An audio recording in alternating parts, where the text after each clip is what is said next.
करता हूं SS coaching academy Bhiwani के अंदर। साथियों, हिंदी की क्लास के अंदर आज हमारा टॉपिक रहने वाला है सर्वनाम। लास्ट की क्लास के अंदर हम लोगों ने संज्ञा के बारे में पढ़ा था। संज्ञा मैंने आपको बताया था कि संज्ञा कोई भी नाम होता है, जो नाम किसी भी व्यक्ति का होता है, किसी भी स्थान का होता है, किसी भी वस्तु का होता है, नाम को हम लोग संज्ञा बोलते हैं। और सर्वनाम के बारे में डिस्कस करें आज, तो सर्वनाम, अगर मैं पूछूं कि सर्वनाम क्या होता है, तो आप सब लोग एक ही आवाज में बोलोगे कि संज्ञा के स्थान पर प्रयोग किए जाने वाले शब्दों को सर्वनाम कहा जाता है।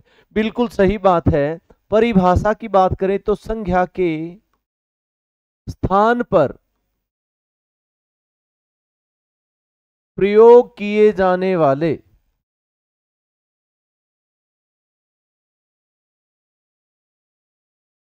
शब्दों को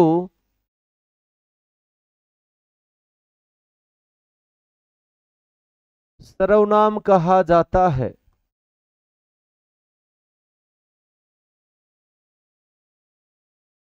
ठीक है, संज्ञा के स्थान पर जिन शब्दों का प्रयोग किया जाता है उनको हम लोग सर्वनाम कहते हैं।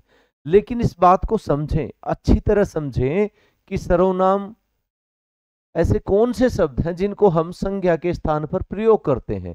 जैसे मैं एक वाक्य आपके सामने लिखता हूं, मैं कहता हूं कि मोहन मेरा दोस्त है।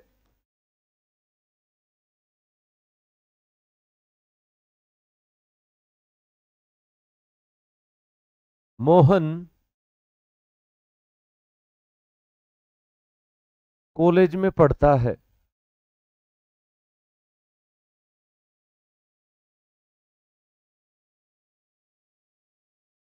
मोहन के पिताजी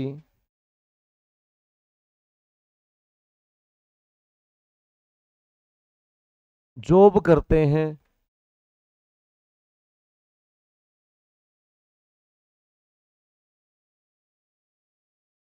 मोहन की माता गृहिणी है। मोहन बहुत अच्छा लड़का है। लड़का है।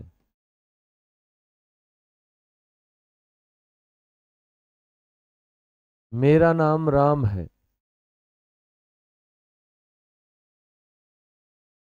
मैं ये करता हूं, मैं वो करता हूं, मैं वहां जाता हूं, मैं ऐसे करता हूं, मैं वैसे करता हूं। देखिए, संज्ञा के स्थान पर जिन शब्दों का प्रयोग हम करते हैं उनको सर्वनाम शब्द कहा जाता है। लेकिन कंफ्यूजन ये है कि सर्वनाम किन शब्दों को हम लोग बोलेंगे, संज्ञा के स्थान पर आखिर हम किन शब्दों का प्रयोग करेंगे, वो शब्द कौन से होते हैं संज्ञा के स्थान पर जिन शब्दों का प्रयोग किया जाता है। मैंने आपके सामने एक वाक्य लिखा कि मोहन मेरा दोस्त है। क्या ये वाक्य सही है? आप लोग कहोगे जी बिल्कुल सही है, मोहन मेरा दोस्त है, बात सही है। मोहन कॉलेज में पढ़ता है। मोहन के पिताजी जॉब करते हैं। मोहन की माता गृहिणी है। मोहन बहुत अच्छा लड़का है। क्या पूरा वाक्य सही है? तो आप लोग कहोगे कि नहीं, पूरा वाक्य सही नहीं है। हमें यहाँ पे एक बार बार एक गलती दिखाई दे रही है।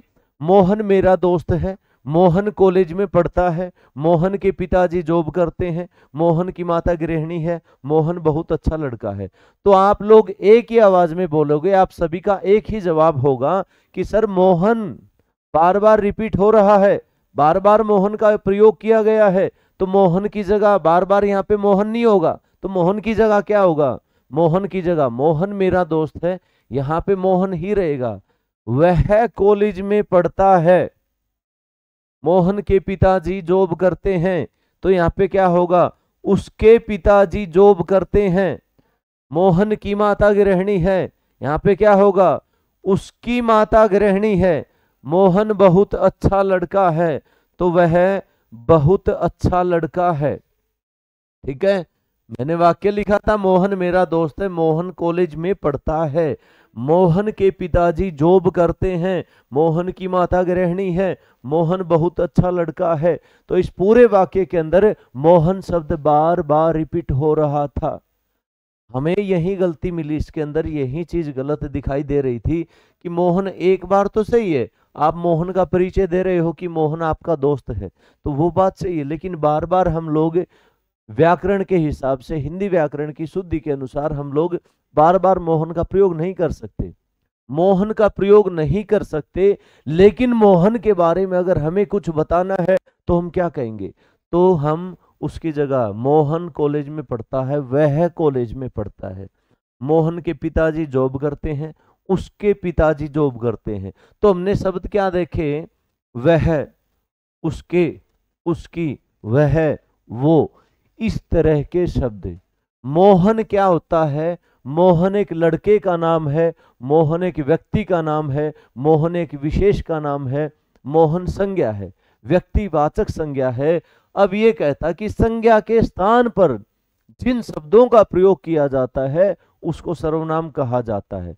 तो हमने प्रयोग करके देखा, मोहन के स्थान पे हमने क्या प्रयोग किया है, वह, उसका, उसकी, वह, ये सब क्या है, इन्हीं शब्दों को हम सर्वनाम कहेंगे। संज्ञा के स्थान पर हम जिन शब्दों का प्रयोग करते हैं उसको सर्वनाम कहा जाता है। ठीक है, जैसे मैं, मेरा, हम, हमारा, वह, उसका, वो, वे, उनके, उसकी,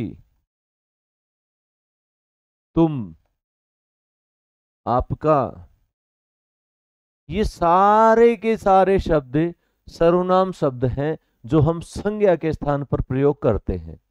ठीक है साथियों, ये बिल्कुल बेसिक सी बात हो गई। बिल्कुल सर्वनाम के बारे में हमने जाना शुरुआती चरण में कि सर्वनाम क्या होता है। संज्ञा के स्थान पर प्रयोग किए जाने वाले शब्दों को सर्वनाम कहा जाता है। आइए आगे देखते हैं, इसी कड़ी को आगे बढ़ाते हुए।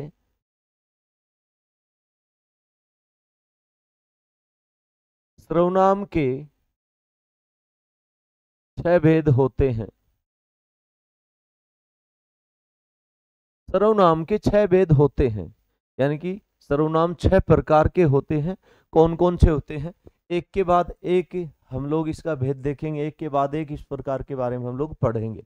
नंबर 1,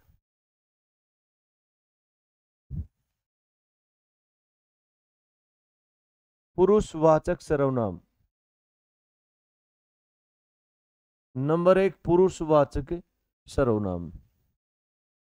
इसमें हम लोग जिस भी व्यक्ति के लिए, या मैं हूं या आप हो या कोई थर्ड पर्सन है, जिस भी व्यक्ति के लिए, मैं अपने बारे में, मैं आपके बारे में, या मैं किसी तीसरे के बारे में जो भी बात बोलूंगा उसके स्थान पर जिन शब्दों का प्रयोग करूंगा उसको हम पुरुषवाचक सर्वनाम कहेंगे।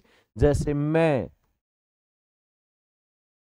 मेरा, मेरी, हम, हमारा, आप, वह, ये सब क्या हैं, ये सब ऐसे शब्द हैं जिनमें से कुछ शब्द ऐसे हैं जो मैं अपने लिए प्रयोग करता हूं, कुछ शब्द ऐसे हैं जो मैं दूसरे के लिए प्रयोग करता हूं, यानी कि आपके लिए करता हूं, कुछ शब्द ऐसे हैं जो मैं तीसरे के लिए प्रयोग करता हूं, मेरे और आपके अलावा कोई थर्ड पर्सन है, कोई तीसरा बंदा है, उसके लिए प्रयोग करता हूं कि वह, वो, उसका। ठीक है, तो इस प्रकार के शब्दों को हम कहेंगे पुरुषवाचक सर्वनाम। पुरुषवाचक सर्वनाम 3 प्रकार के होते हैं। नंबर 1, देखें पुरुषवाचक सर्वनाम कौन कौन से होते हैं। नंबर 1, उत्तम पुरुष, या इसको हम कह सकते हैं प्रथम पुरुष। उत्तम पुरुष कौन होता है, उत्तम पुरुष वक्ता, वक्ता, वक्ता होता है बोलने वाला, बात को कहने वाला। वक्ता अपने स्थान पर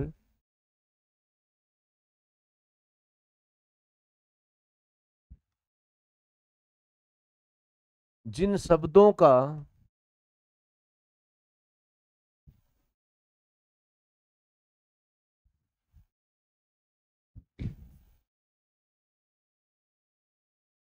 प्रयोग करता है, वक्ता यानी कि बात को कहने वाला, बात को बोलने वाला, वक्ता बोलने वाला, वक्ता अपने स्थान पर जिन शब्दों का, अपने स्थान मतलब अपने नाम के स्थान पर जिन शब्दों का प्रयोग करता है उन शब्दों को पुरुषवाचक सर्वनाम कहते हैं। पुरुषवाचक सर्वनाम के अंदर उनको उत्तम पुरुषवाचक सर्वनाम कहा जाता है। उत्तम पुरुष, वक्ता अपने नाम के स्थान पर जिन शब्दों का प्रयोग करेगा उन शब्दों को हम उत्तम पुरुषवाचक सर्वनाम कहेंगे। जैसे मैं, मेरा, मेरी, मेरे, हम, हमारा, हमारी, हमें, इस प्रकार के सारे शब्द। अगर मैं अपने बारे में कोई बात कहना चाहता हूं कि मैं कहूंगा कि मैं कल दिल्ली गया था, मेरा नाम राम है, मैं कह देता हूं कि मैं कल दिल्ली गया था, तो मैं अपने लिए ये नहीं कहूंगा कि राम कल दिल्ली गया था। मैं अपने नाम के स्थान पर कुछ ऐसे शब्दों का प्रयोग करूंगा, तब जाके मेरी बात सही होगी। मैं यही बोलूंगा कि मैं कल दिल्ली गया था, मैं ये नहीं कहूंगा कि राम कल दिल्ली गया था। वक्ता यानी कि बोलने वाला, बात को कहने वाला अपने नाम के स्थान पर जिन शब्दों का प्रयोग करता है उन्हें उत्तम पुरुषवाचक सर्वनाम कहा जाता है। मैं, मेरा, मेरी, मेरे, हम, हमारा, हमारी, हमसे, हमें, ये सारे के सारे उत्तम पुरुष सर्वनाम होते हैं। नंबर 2 देखें साथियों,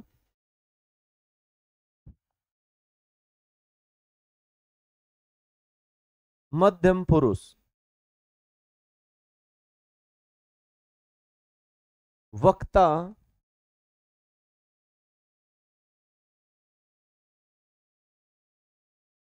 वक्ता श्रोता के लिए जिन शब्दों का प्रयोग करता है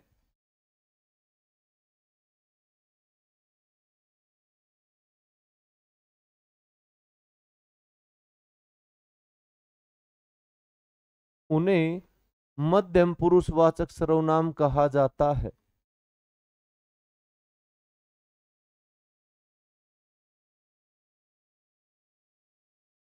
वक्ता श्रोता के लिए जिन शब्दों का प्रयोग करता है उन्हें मध्यम पुरुष कहा जाता है, यानी कि दूसरा पुरुष, यानी कि द्वितीय पुरुष।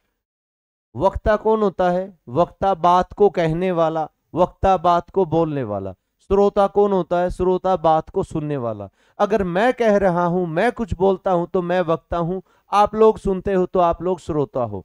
तो मैं आप लोगों के लिए जिन शब्दों का प्रयोग करूंगा वो सारे मध्यम पुरुष सर्वनाम होते हैं। ठीक है, तो मैं क्या प्रयोग करूंगा इसमें?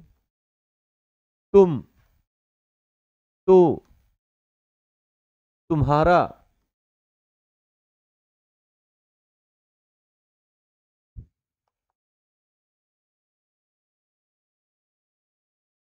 तुम्हारा, आप, आपका, आपको, तुमसे, ये सारे के सारे मध्यम पुरुष सर्वनाम है। ठीक है, तो वक्ता बोलने वाले के स्थान पर, वक्ता मतलब बोलने वाला, बात को कहने वाला, वक्ता श्रोता के लिए जिन शब्दों का प्रयोग करता है उनको मध्यम पुरुष शब्द कहा जाता है। इसके अंदर वही होंगे जो मैं आप लोगों के लिए शब्दों का प्रयोग करूंगा। मैं वक्ता हूं तो मैं आप लोगों के लिए क्या कह सकता हूं कि आप, आपका, आपको, तुम, तुम्हारा, तुमसे, तुझे, ऐसे सारे के सारे शब्द मध्यम पुरुषवाचक सर्वनाम कहलाते हैं जो वक्ता श्रोता के लिए प्रयोग करता है। और वक्ता जो अपने लिए प्रयोग करता है अपने नाम के स्थान पर, उनको कहते हैं उत्तम पुरुष। नंबर 3 देखे साथियों,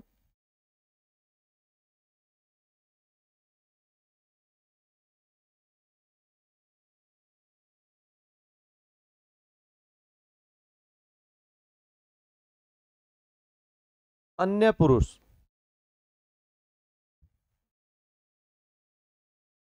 वक्ता और श्रोता, वक्ता और श्रोता से भिन्न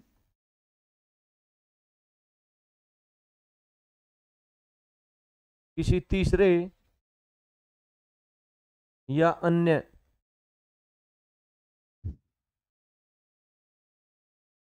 अन्य के लिए जिन शब्दों का प्रयोग होता है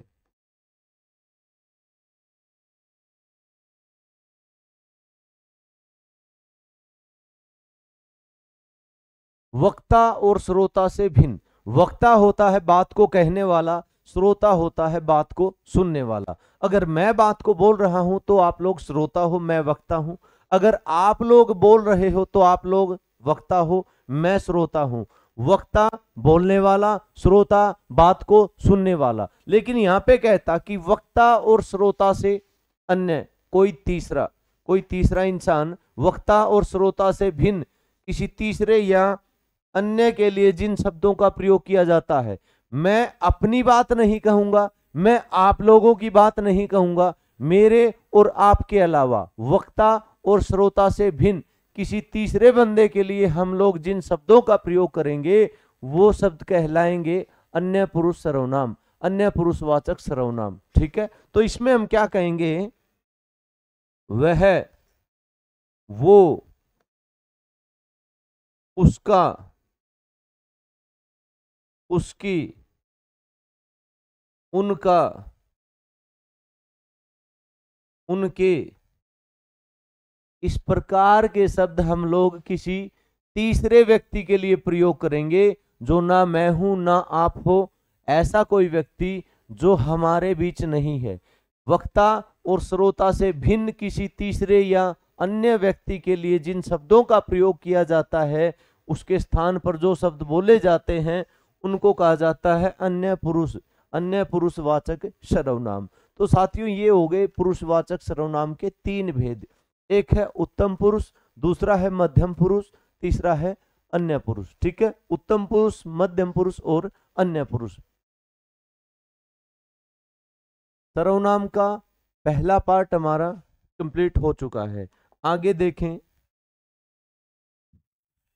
नंबर 2 है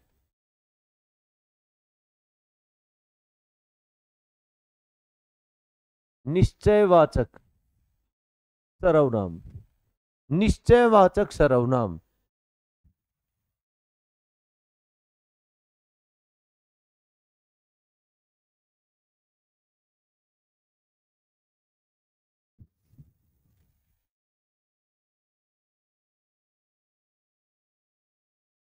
वे सर्वनाम शब्द जो किसी व्यक्ति,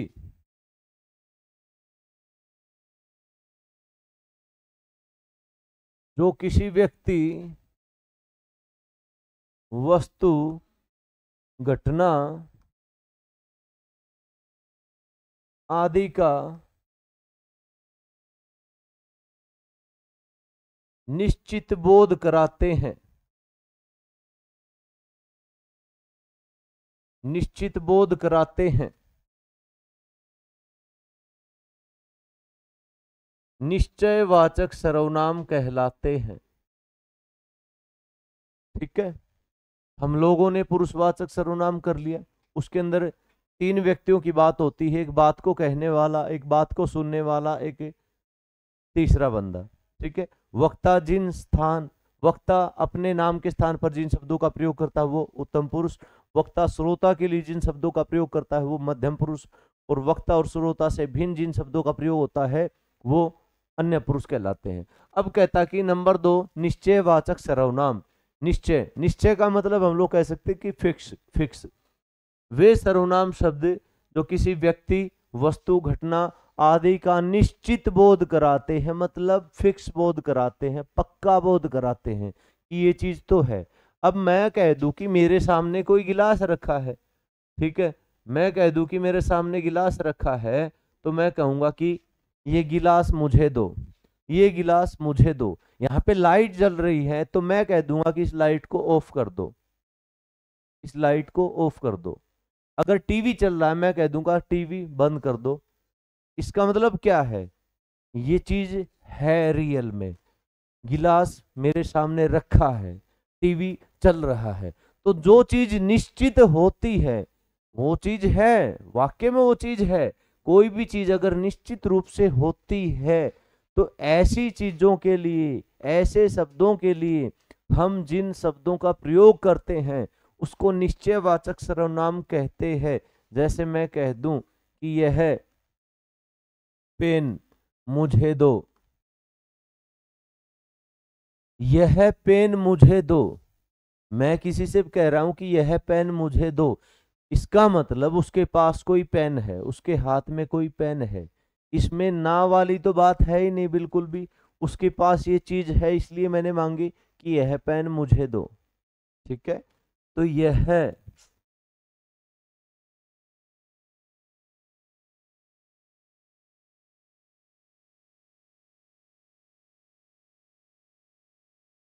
वह किताब दो, वह किताब दो, इसका मतलब वहां पे कोई किताब रखी है, मैंने उससे मांगी कि वह किताब मुझे दो, वह किताब दो।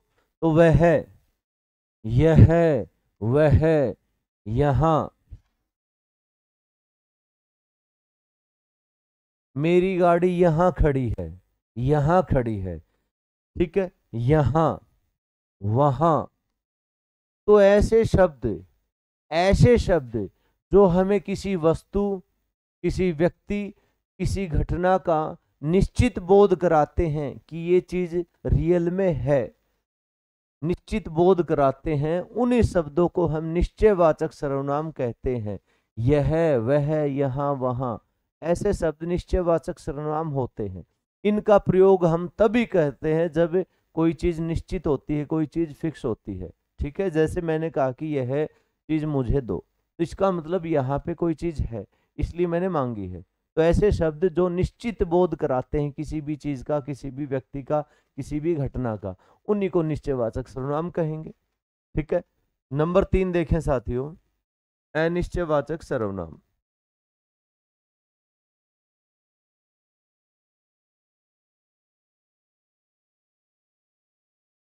अनिश्चयवाचक सर्वनाम ये इसका बिल्कुल ऑपोजिट है, बिल्कुल उल्टा है। निश्चयवाचक सर्वनाम के अंदर हम लोगों ने देखा था कि यहाँ पे कोई निश्चित बात होती है, एक फिक्स बात होती है। यहाँ पे क्या है, अनिश्चयवाचक, इसका मतलब यहाँ पे फिक्स नहीं होगा, यहाँ पे कोई निश्चित चीज नहीं होगी। अनिश्चयवाचक जब हमें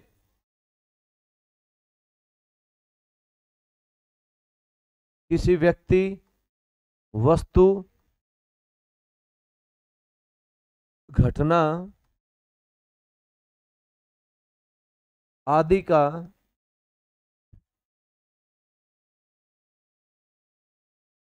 आभास तो होता है, आभास तो होता है, परंतु परंतु यह निश्चित रूप से पता नहीं होता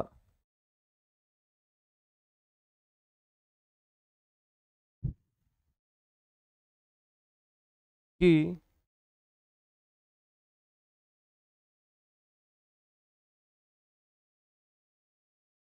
वह व्यक्ति कौन है,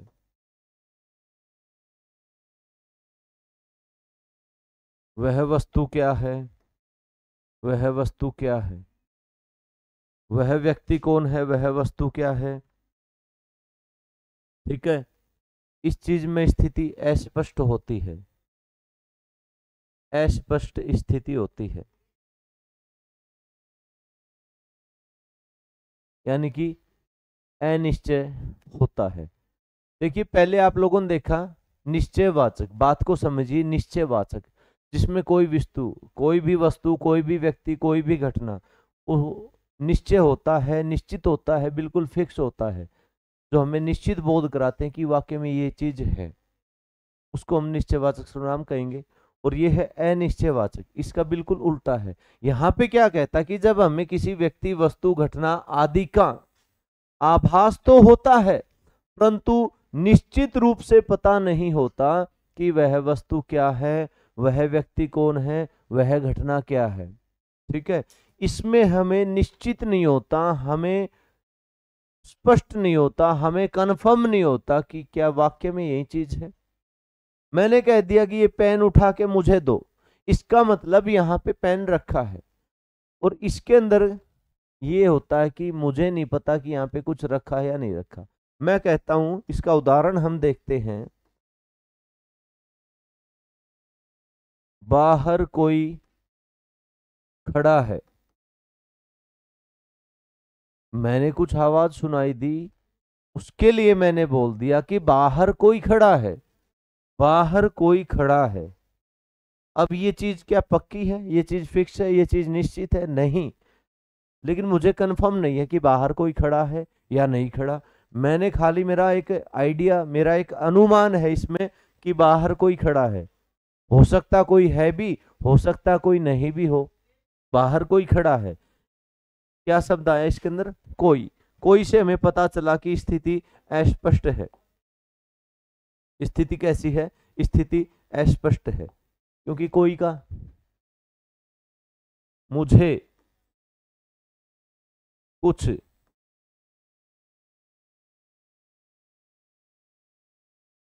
खाना चाहिए,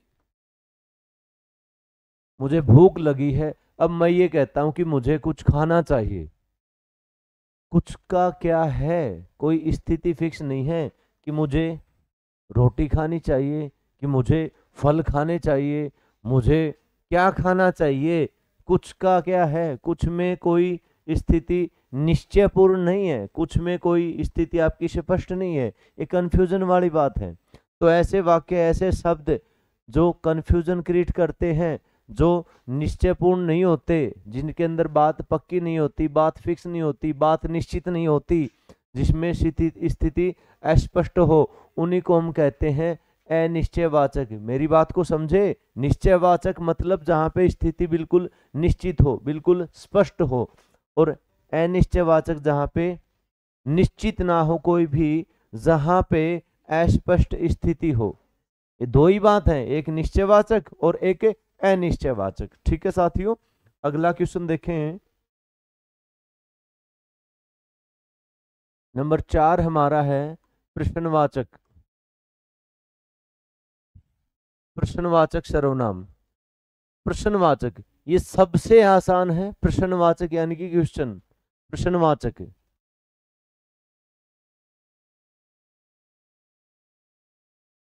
किसी वस्तु, व्यक्ति, घटना आदि के लिए, आदि के लिए प्रश्न उठाने वाले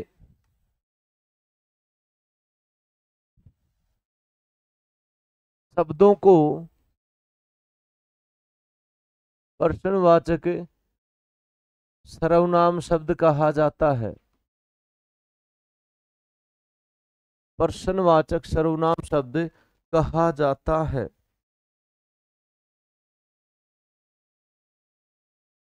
ठीक है, कहता कि प्रश्नवाचक बिल्कुल आसान है, सबसे आसान है। हम किसी से भी कोई भी प्रश्न पूछते हैं, उसके बारे में पूछते हैं या किसी अन्य चीज के बारे में पूछते हैं, हम कोई ना कोई प्रश्न पूछते हैं, तो ऐसे शब्दों का ही कौन सा सर्वनाम होता है? वो सर्वनाम प्रश्नवाचक शब्द कहलाता है।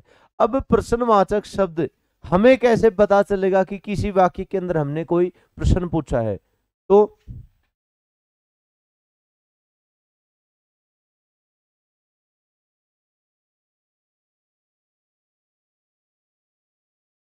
तुम कौन हो? मैंने कहा कि तुम कौन हो, तुम्हारा क्या नाम है।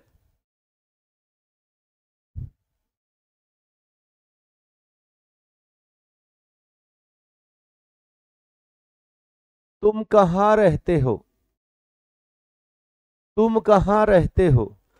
पर्सनवाचक सर्वनाम है। पर्सनवाचक सर्वनाम शब्द वे होते हैं जो किसी वस्तु, किसी व्यक्ति, किसी स्थान, किसी भी घटना के लिए प्रश्न उठाने वाले शब्दों का प्रयोग किया जाता है। तो मैंने आपके सामने वाक्य लिखे, तुम कौन हो, तुम्हारा क्या नाम है, तुम कहाँ रहते हो। अब हमें कैसे पता चला कि ये प्रश्नवाचक वाक्य है, इसके अंदर ऐसे कौन सा शब्द है जिससे हमें इसका पता चला कि ये प्रश्नवाचक शब्द है। तो आप कहोगे कि सर तुम कौन हो, तो इस वाक्य के अंदर है कौन, कौन से हमें पता चला कि ये प्रश्नवाचक शब्द है। तुम्हारा क्या नाम है, मैं कहूं कि इससे आपको कैसे पता चला कि इसमें मैंने कोई प्रश्न पूछा है। तो आप कहोगे कि सर इसके अंदर क्या क्या शब्द है, क्या से हमें पता चला कि क्या शब्द तो प्रश्न पूछने के लिए प्रयोग किया जाता है।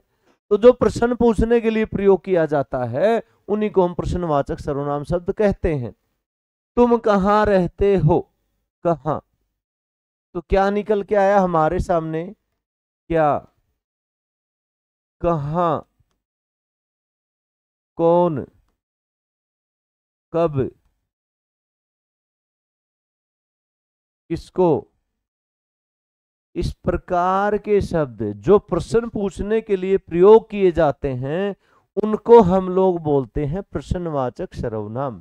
ठीक है साथियों।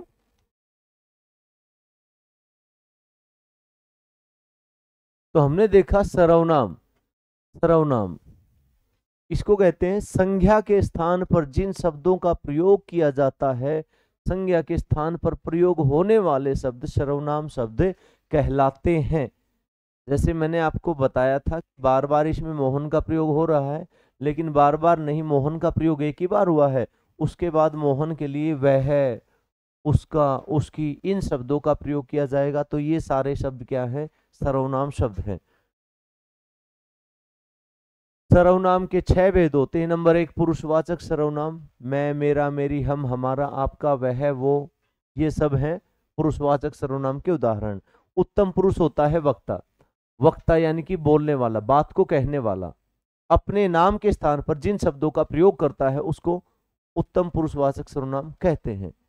मध्यम पुरुषवाचक, मध्यम पुरुष वक्ता श्रोता के लिए जिन शब्दों का प्रयोग करता है, यानी कि मैं वक्ता हूं बात को कहने वाला, आप लोग श्रोता हो बात को सुनने वाले, तो मैं आपके लिए जिन शब्दों का प्रयोग करूंगा वो सारे शब्द होंगे मध्यम पुरुष। इनके अंदर तू, तुम, तुम्हारा, आप, आपका, आपको, तुझे, तुम्हें, तुमसे, ये सारे मध्यम पुरुष।